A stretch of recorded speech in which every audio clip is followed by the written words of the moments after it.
Buenas tardes nuevamente. Bienvenidos a su serie Lenguajes Poéticos para la Formación. El tema de hoy es literatura, lenguajes poéticos, poesía, y será una primera parte, dado que el tema es muy amplio, pero además es el eje central de la serie Lenguajes Poéticos y Formación. Ya hemos avisado, ya hemos comentado, ya hemos mencionado la idea precisamente de el lenguaje poético, los lenguajes poéticos, la poesía. Hoy haremos una serie de precisiones al respecto.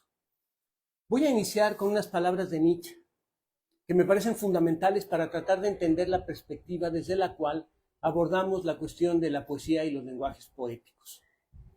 Nietzsche escribió: decir mundo es ya una interpretación.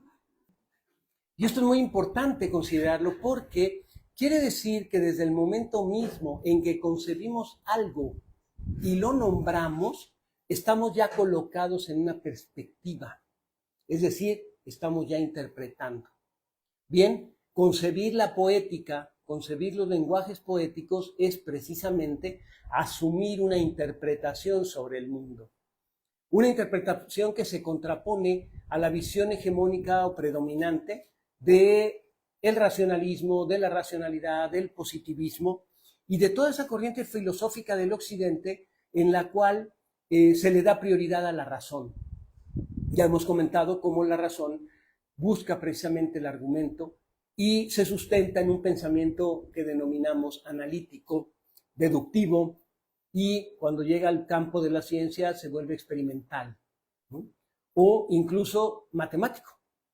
Bien, la idea de la poesía y del lenguaje poético como interpretación distinta del mundo supone romper ese esquema racional analítico para considerarlo desde una perspectiva analógica. Y esto supone asumir la posibilidad de la semejanza y la metáfora como concepción de mundo que nos hace interpretar al mundo de diferente manera. Robert Graves, un mitólogo, si mal no recuerdo era inglés, escribió un libro que se llama La diosa blanca. En él lo que menciona es que la tradición poética de la divinidad femenina está asociada directamente al lenguaje poético. ¿Por qué? Porque la diosa blanca tiene que ver con la fecundidad, con la naturaleza, con la creación originaria del universo. Y en este sentido rompe el esquema clásico de pensar un logos racional. En la Biblia nosotros encontramos las palabras y en el principio fue el verbo. Y Dios dijo, hágase la luz, y la luz se hizo. La idea es un Dios patriarcal, creador del mundo. Desde la perspectiva de Robert Graves, es la mujer, es el arquetipo femenino, la que funda el mundo, la que da la posibilidad de crearlo, pero no solo de crearlo, sino de romper el logos racional para colocar ese logos como palabra, pero sobre todo como verbo, y todo verbo es acción. Arjona en alguna de sus canciones decía, Cristo es verbo, no sustantivo. La idea es muy clara, no es algo objetivable u objetivo o materializable, sino es movimiento, es acción. Y esto es fundamental en el lenguaje poético, porque el lenguaje poético es movimiento. ¿Por qué movimiento? Porque tiene que ver con el ritmo del cosmos. Tiene que ver con esa posibilidad de vibración cósmica que hace que se mueva el universo. Y esta concepción del movimiento es una concepción que para el Oriente, para la filosofía hindú, para el mundo de la cultura china, para Japón, era la esencia de la naturaleza y del universo. Occidente tuvo que reflexionar sobre el tiempo y el movimiento, porque partía de la idea de lo estático y por eso construye el concepto de cosmos, que quiere decir orden.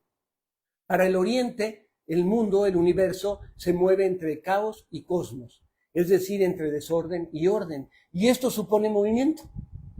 La esencia entonces es el movimiento. La mayoría de las culturas y los mitos ancestrales de Oriente, de Asia, Oriente Medio, Oriente Lejano, etcétera, África y Mesoamérica, conciben la idea de nombrar para crear.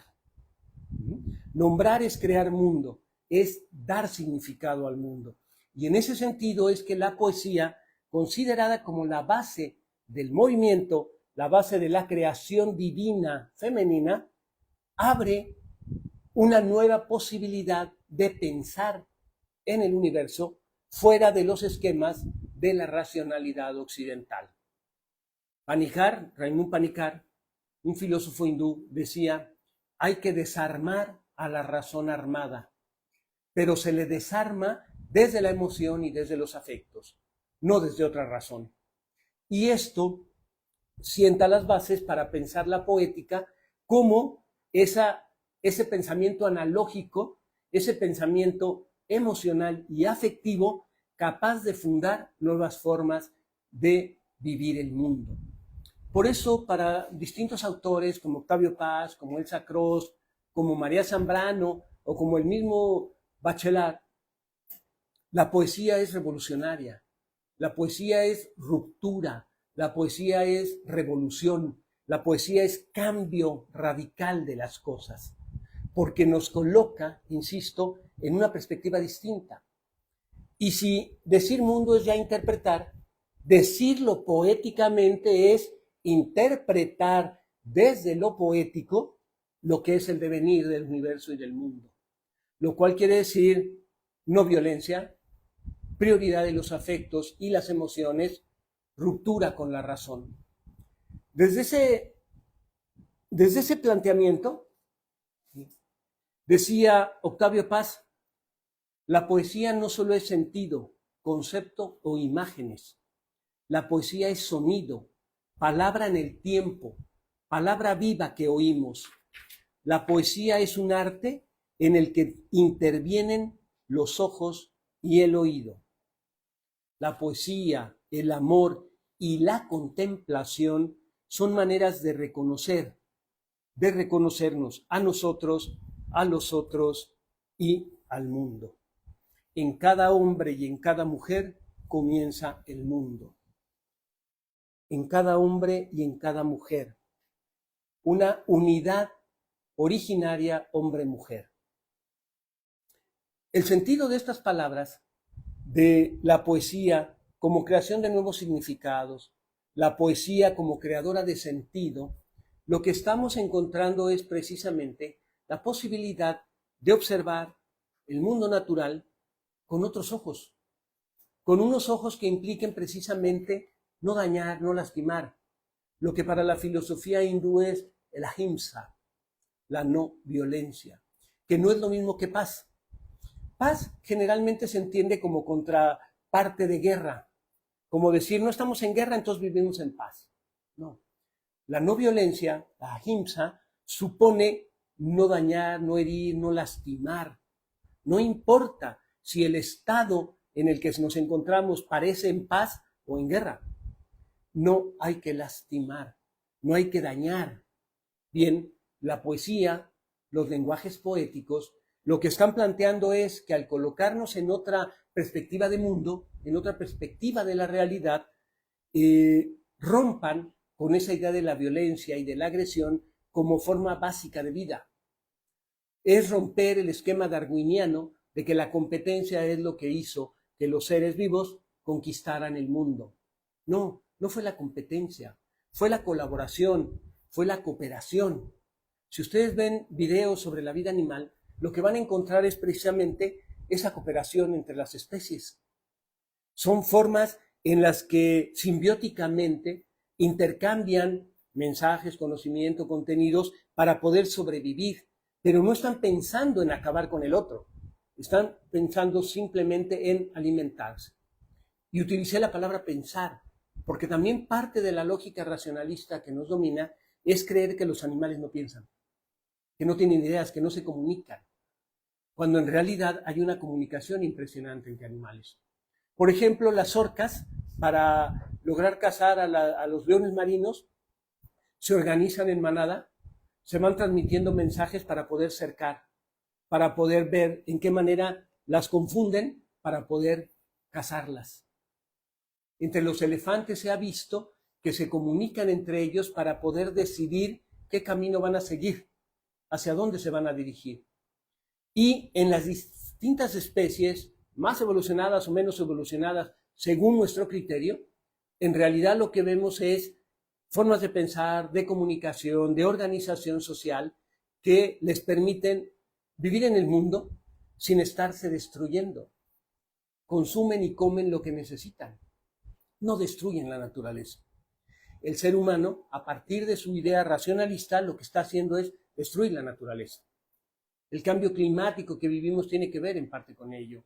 El tirar basura en el océano, plásticos en un montón de lugares, en los bosques, en el mar, en las lagunas, en los lagos, contamina el medio ambiente y genera precisamente agresión y violencia hacia la naturaleza. Por eso es que tenemos que pensar que es importante reconsiderar nuestros esquemas de acción ante el mundo y, desde nuestra perspectiva, asumir la perspectiva de los lenguajes poéticos como aproximación al mundo. Voy a leer un fragmento del poema de Jaime Sabines, Los Amorosos, porque precisamente el lenguaje poético tiene que ver con el amor, con la posibilidad de hacer que afloren los afectos. Escribió Jaime Sabines: los amorosos callan. El amor es el silencio más fino, el más tembloroso, el más insoportable. Los amorosos buscan. Los amorosos son los que abandonan, son los que cambian, los que olvidan. Su corazón les dice que nunca han de encontrar. No encuentran, buscan. Los amorosos andan como locos porque están solos, entregándose, dándose a cada rato, llorando porque no salvan al amor. Les preocupa el amor. Los amorosos viven al día, no pueden hacer más, no saben. Siempre se están yendo, siempre hacia alguna parte. Esperan, no esperan nada, pero esperan, saben que nunca han de encontrar. El amor es la prórroga perpetua, siempre el paso siguiente, el otro. Los amorosos son los insaciables, los que siempre, qué bueno, han de estar solos. Buscan, se mueven, caminan. No están queriendo encontrar la respuesta, sino las respuestas para seguir preguntando, para seguir caminando, para dar un paso y dar otro. No creen que hay una meta. La idea de la racionalidad occidental nos ha hecho creer que hay una meta que está conectada directamente a eso que llamamos progreso. Y pareciera ser de repente como que ya lo alcanzamos. La inteligencia artificial, las nuevas tecnologías, el fin de la historia, el fin de las ideologías, son discursos que encontramos precisamente en relación a esa idea de una historia lineal sustentada en la creencia del progreso. Los lenguajes poéticos, los lenguajes que expresan los amorosos, no existe esa historia lineal. Son múltiples historias que abren la posibilidad a la diversidad cultural, a la diversidad religiosa, a la diversidad de creencias, sentimientos, formas de vivir y de actuar, de organizarse. Y que en ese sentido no hay un fin o una meta, es estar constantemente caminando y construyendo. Caminar. En la filosofía japonesa del Tao, Tao tiene muchos significados, pero dos de los principales son camino o sentido. Y están muy conectados porque caminar es con un sentido, hacia un sentido o dándole un sentido a la vida. Todo sentido supone un caminar también. En esta línea de pensamiento, lo que nosotros encontramos es precisamente que la construcción constante del mundo, al romper el esquema de la historia lineal con una meta, lo que hace es decir, cada paso que damos es una posibilidad nueva de crear el mundo. Es esperanza, es utopía. Y en ese sentido, lo que tendríamos que pensar como seres humanos es qué pasos queremos dar. Porque podemos seguir transitando en las vías de la violencia, en las vías mediante las cuales los medios de comunicación, las nuevas tecnologías de la información, los políticos, etcétera, nos hablan de la guerra, de la violencia, de la destrucción, como la única vía posible. Tenemos que romper ese esquema y hacer ver que hay otras vías, que hay otras posibilidades y otros caminos, pero que esos caminos, como decía Machado, se hacen al andar, ¿no? Machado, al escribir el poema, decía: al andar se hace camino y al volver la vista atrás se ve la senda que nunca se ha de volver a pisar. Caminante, no hay camino, sino estelas en la mar. ¿Qué es una estela en la mar? Una imagen que abre el agua, pero que luego se vuelve a cerrar, para decir: vuelvo a abrir otra, vuelvo a abrir otras. Y en ese sentido no es un camino, múltiples caminos. Los poetas saben que el lenguaje, o los lenguajes más bien fundamentales en la vida, son la prosa y la poesía. La prosa tiene una estructura determinada, la poesía no. Decir poesía no es decir poema. Un poema es algo objetivo, tangible, materializado en una escritura, en un texto. La poesía refiere a lo inacible, a la posibilidad de múltiples significados, de múltiples sentidos, a la idea de que las palabras construyen mundo, pero lo van construyendo conforme el mundo se va desarrollando. Ese es el sentido del ritmo y la rima. Los poemas son ritmo. El ritmo está asociado directamente al ritmo del universo. Entre los yogis, en la práctica del yoga, se escucha la expresión om, om, que refiere a la vibración cósmica. Pero es una vibración, cuando ustedes la practican, que se siente desde dentro, cruza la garganta y se exterioriza. Pero en ese momento, esa vibración hace que todo lo demás vibre a otro ritmo. Es el sentido, por ejemplo, que tienen los salmos como cantos en la religión católica. Los salmos son cantos. Es el sentido vibratorio que tienen los tantras en la filosofía hindú. Pero es el sentido que tiene la música y los cantos en cualquier cultura. Cuando uno está en un concierto, cuando está uno en un baile, en una fiesta, y oye la música, lo que oye es vibración. Y esa vibración, que es energía que nos mueve a todos para bailar, para reír, para estar alegres, para festejar, para querer seguir conviviendo, festejando. Esa es la idea de la vibración cósmica. Bueno, el ritmo de la poesía está enlazada directamente con la vibración cósmica, que hace que todo se energetice con una energía creadora, vivificadora, una energía que crea mundos. Octavio Paz y María Zambrano y Elsa Cross decían precisamente que la poesía crea mundos, mundos hermosos, añadía Bachelard, mundos posibles. Por eso cuando una pareja se besa, nace un mundo, porque es vibrar en otra situación. Cuando nace un hijo, cuando nace un niño, un nuevo bebé, es una nueva manifestación de la esperanza de la vida. Y ese bebé tiene su ritmo, su vibración, y podríamos decir, su vida podría llegar a ser una obra de arte. Muchas gracias.